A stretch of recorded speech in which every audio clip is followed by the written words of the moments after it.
ربیع الاول دن کو ہمارے ہاں عید النبی کے نام سے منائے جانے کا کچھ عرصے سے رواج ہوا ہے۔ یہ رواج کوئی زیادہ پرانا نہیں ہے۔ جہاں تک لفظ عید کا تعلق ہے اس کا انطباق اس پر کوئی غلط نہیں ہے، صحیح ہے، اس لیے کہ لغوی طور پر عید کے معنی ہے بار بار لوٹ کر آنے والی شے یا خوشی، ہر سال آنے والی۔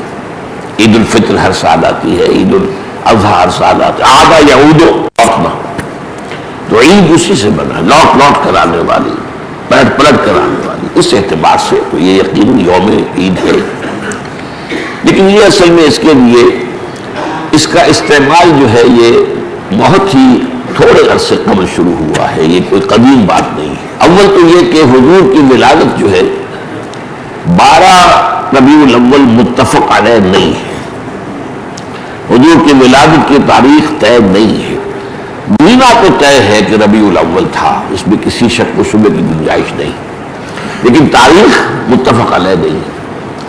بلکہ میرے نزدیک اس سلسلے میں قاضی سلیمان سلمان منصور پوری رحمۃ اللہ علیہ جو ایک بڑی عظیم کتاب کے مصنف ہیں، اگرچہ وہ اتنی مشہور نہیں ہو سکی جتنے کی مولانا شبلی کی رحمۃ للعالمین مشہور ہوئی ہے، لیکن بہت سے اعتبارات سے مولانا شبلی کی کتاب سے وہ بہت برتر ہے، بہت اونچی ہے۔ اور یہ جو تھے قاضی سلیمان سلمان منصور پوری، یہ تقویمات کے بڑے ماہر تھے۔ گریگوری کیلنڈر جو ہے، جو کرسچن کیلنڈر ہے، اس کو بھی خوب جانتے تھے، اور یہ جو قمری کیلنڈر ہے اس سے بھی خوب واقف تھے، ہندی کیلنڈر سے بھی پوری طرح واقف تھے، اسی طریقے سے یہودیوں کے کیلنڈر سے بھی پوری طرح واقف تھے۔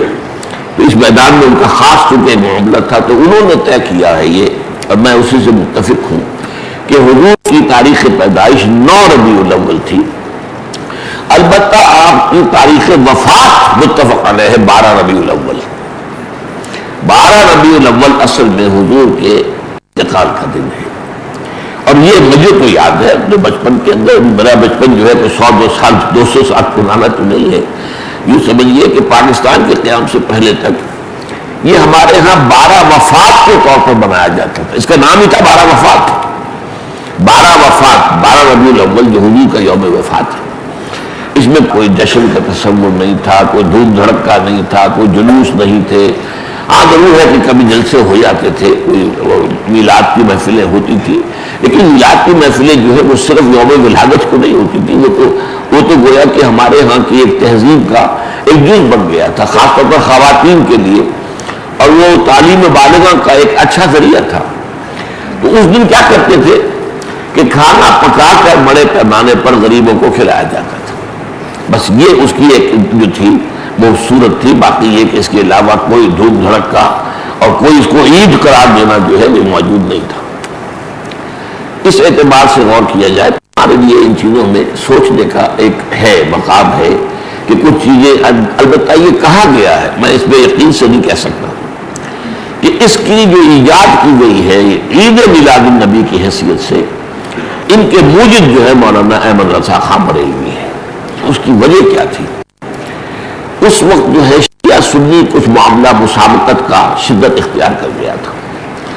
انہوں نے محسوس کیا کہ یہ شیعوں نے جو یہ محرم اور اس کے تعزیوں کا معاملہ شروع کر رکھا، اس سے سنی عوام بھی بے انتہا متاثر ہوتے ہیں۔